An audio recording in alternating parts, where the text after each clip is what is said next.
The thyroid is a part of the body that is not commonly talked about. It is generally glanced over in a general health class, but it can have some very serious issues that can cause a lot of problems for people's health. Today, I will be talking about one of these issues, a disorder called hypothyroidism. I will be telling you some important facts about hypothyroidism. Now, I know a lot about this disorder because I've actually had it since I was 6, so I have a lot of experience in dealing with it, and I know a lot of information about it.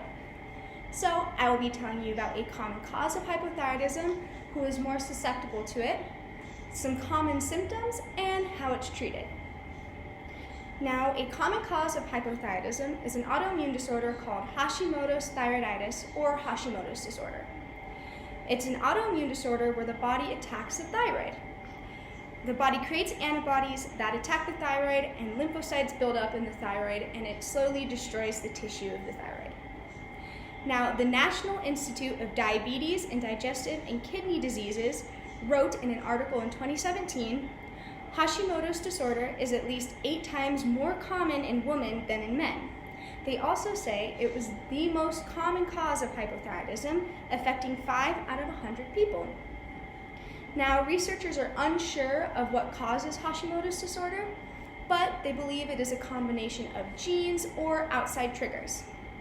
Typically, this autoimmune disorder affects people between the ages of 40 and 62, although it can affect people outside of that range, like myself.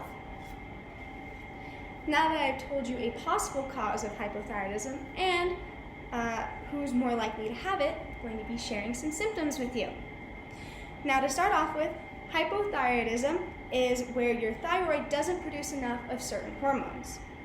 Now, the symptoms of hypothyroidism can take years to develop, but as your metabolism slows, more and more issues will start to show up.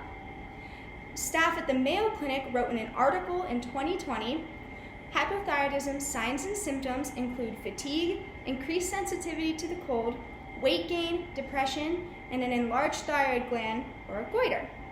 The Mayo Clinic also said that these symptoms can vary based on the severity of your hormone deficiency. In infants, symptoms can include yellow skin, protruding tongue, difficulty breathing, or an umbilical hernia. And symptoms in children can include poor growth, which leads to being short, delayed puberty, and poor mental health development. Now, I was diagnosed at just a normal physical when I was 6, and when my doctor was feeling around my neck, she noticed that my thyroid felt enlarged. So we went and got me tested, and we discovered that I had Hashimoto's disease and hypothyroidism. Now that you're aware of what hypothyroidism is and some of its more common symptoms, I'm going to talk to you about how it's treated. Now, hypothyroidism is typically treated through medication.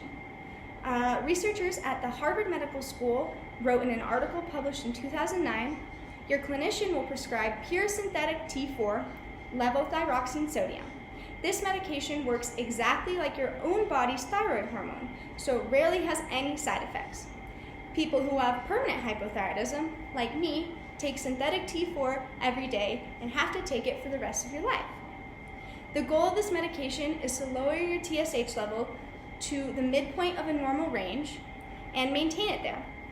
Once your THS level is low enough, any symptoms that you're experiencing should go away. Now, I have told you a common cause of hypothyroidism, who is more susceptible to have it, some common symptoms, and how it's typically treated. Now, if you or someone you know is ever diagnosed with hypothyroidism, you can feel more confident after listening and learning from this speech. Thank you.